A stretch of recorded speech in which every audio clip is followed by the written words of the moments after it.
Lurch is an extremely unique mechanic exclusive to Respawn's modified source engine. In this video, I'll be teaching you how to master this concept of Lurch so you can use it to take less damage and become far harder to hit. Wraith Crew here, and welcome back to the channel. Before we get started, this is part 3 of my movement guide series, focusing on improving movement for both controller and mouse and keyboard players. We'll be breaking down the fundamentals as to what makes lurching work and how you can exploit it to your advantage. If you haven't seen part 1 and 2 of this series yet, I highly encourage you to, as this video builds upon fundamentals established in those videos. The playlist is linked on screen now, or you can check out the pinned comment down below. Let's go ahead and get started.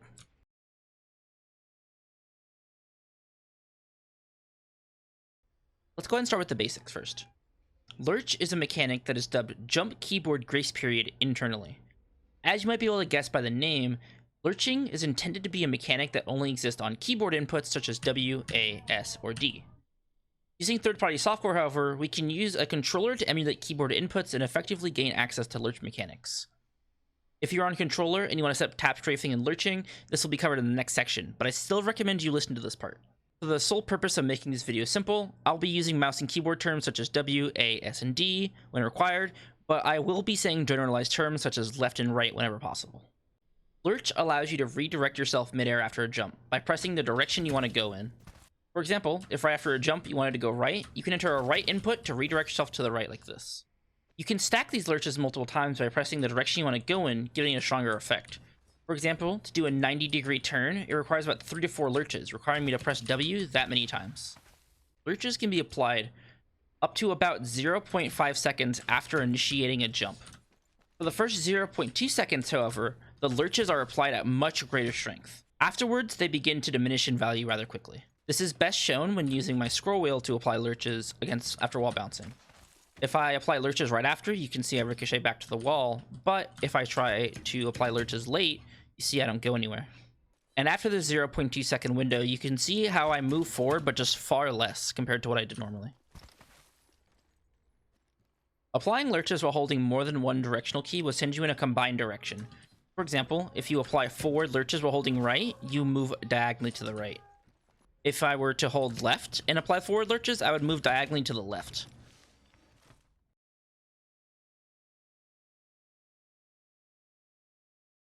Here, I'll be showing you how to use Steam to actually properly bind your controller to be able to tap strafe.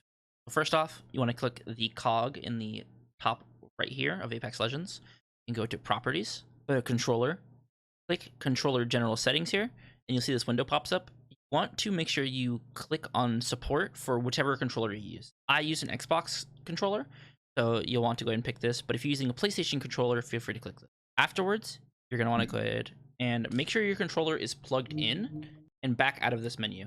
It'll save your settings, so don't worry about it, and then you can go ahead and close this. After that, this button right here called Controller Layout will come up. Now that you're in this menu, you want to go ahead and go to the left joystick move. Go over to the top right here of mode shifting. You want to set your mode shift button to joystick click. This allows us to change our inputs when you click the left stick. You want to change your style of input to directional pad. This is what's going to let us emulate keyboard presses with our controller. Hey, it's Wraith Crew from the future. I forgot to include this in the video, but make sure to decrease your overlap region to about here. There's no solid number to actually see where it is, but this will make your tap strafes a lot easier and a lot cleaner to do. The demonstration I have in this video has it on this overlap region, but just to make sure you do this. Now, what you want to do is actually set up the binds you want for your controller here. Since we're going to try and emulate keyboard inputs, we're going to add the 4 keyboard inputs W, A, S, and D to this joystick. What you're going to want to do is set this binding. Set the top one to W, the left one to A, and the right one to D. And when you bind all of these to their corresponding things, you want to click, hold to repeat. You want to turn this on and turn the repeat rate all the way up. This allows it to emulate as many presses as possible and basically emulates the same thing as using a scroll wheel. For the bottom one, we're going to do a little extra step. You're not only going to set the binding to S, but you're going to add an activator, and it'll add a second little tab up here that you're going to use. You're going to set this binding to left button click. This lets us gain control over our optic when we are going to use a like 2 to 4 or a 1x2. This is important because we're sacrificing the binding itself to be able to tap strafe, but this is a little bit of a compromise. I'll go over that in a minute. With all this done, you can go ahead and close all this and save your settings. It should close like that, and I'll go ahead and show you in-game how you actually tap strafe now. So now that we're in game, I can go ahead and show you exactly what our setup did. If you press and hold the left analog stick and move forward, you'll see that Wraith will spin our kunai a bunch. This just indicates that our setup is working. It's the exact same as pressing W a bunch of times, except it's in repeated succession because it's through use of what is basically a macro. So if we want to actually apply lurches, we want to press down this left analog stick. So after you initiate a slide jump, press down on the analog stick and move your character in the direction you want to go. This. You'll see that it's not necessarily as clean as it can be. I'm not really a controller player, so I'm not super accustomed to this, but you can definitely still do all the same things I talk about in this video with this setup. The only thing to really note about this setup, though, is that to actually change your zoom in, pressing left toggle no longer works because we've bound that to actually be our lurch button now. So what you'll have to do is walk backwards and press down on the analog stick. It's a slight workaround, and I know a lot of people don't prefer the variable zoom scopes anyway, so it's not really the biggest sacrifice in terms of key bindings, but it is something to keep in mind.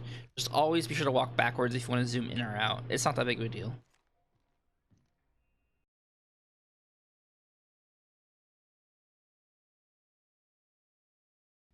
Now that you know what lurching is, let's go over some common uses for lurching and explain how to use them.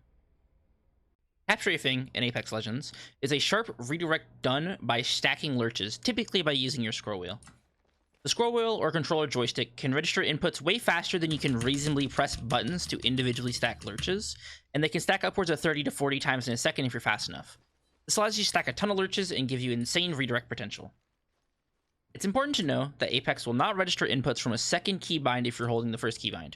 For example, if I jump and hold spacebar, but I use scroll down to try and jump, you can see I'm not even jumping here. This is true for tap strafing. You can't tap strafe if your move forward is on scroll wheel up and W. You have to let go of W to actually tap strafe. Tap strafing is most commonly known with Octane jump pads. You can tap strafe off the initial jump on the jump pad, or off of the double jump. You can also use tap strafing to redirect off of the gravity cannons and storm point. With enough lurches stacked, you can even do a 180-degree turn. While all of these big and fancy plays are useful, also remember that you can use tap strafing on a much more micro level to make yourself harder to hit.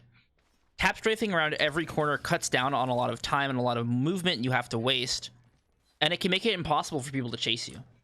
The most common usage of tap strafing is to do a 180 when reloading, making you harder to hit during downtime when you can't see your enemy.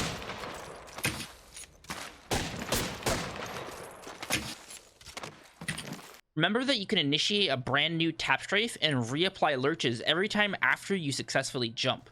So after every wall jump, super glide, slide jump, zipline super jump, you can tap strafe. The possibilities are endless, and you should try and come up with your own examples of what to do.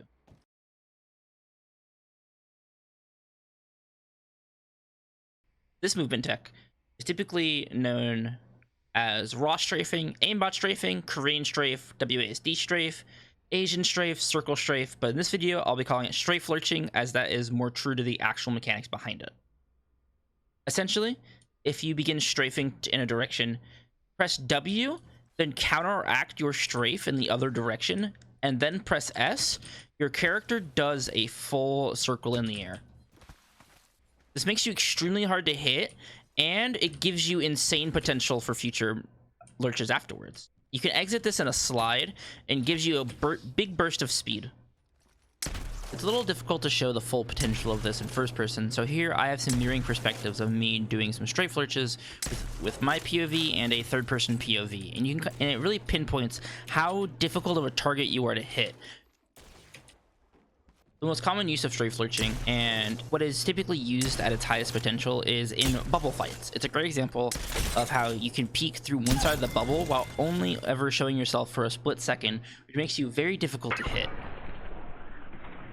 For this last example here, I just want to highlight how easy it is to chain these into each other, and how lurches can be a really deadly tool for avoiding enemy attacks and bullets and things like that. You are very, very difficult to hit while chaining these together, and if you can aim while doing this, you'll be basically unstoppable. That's all I really have for this video. The only note I want to include at the end here is that the mastery of lurches is something that's really difficult to achieve, and you're probably going to want to rewatch this video several times and practice a lot by yourself, or even with a friend in the firing range, and try and apply lurching and the different mechanics of it, such as tap strafing and strafe lurching, into different situations, and just try and grow with the ability to use them universally around the map. If you have any questions, please sure to let me know in the comments below. I may have missed something or have misspoken on something. Lurching is a very complicated topic there's a lot of misconceptions around, and I really wanted to clear them up with this video and wanted to give a concise explanation as to how it works and how you can manipulate it and abuse it to your advantage.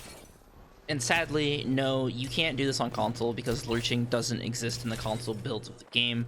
But as long as you set up your controller properly to tap strafe, you can do everything I did in this video by yourself. I've tested it and did it myself, even though I didn't really include any of the footage from that.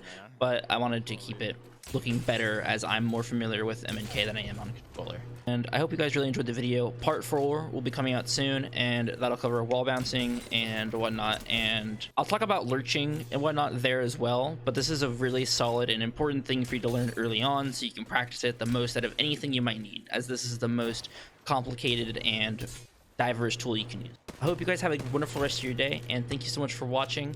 Be sure to check out the other videos if you haven't already, and I upload about twice a week. Be sure to subscribe if you really appreciate the content and things like that. I make a lot of educational and funny content based from my games. I really hope you guys enjoy, and I'll catch you guys next one. Goodbye.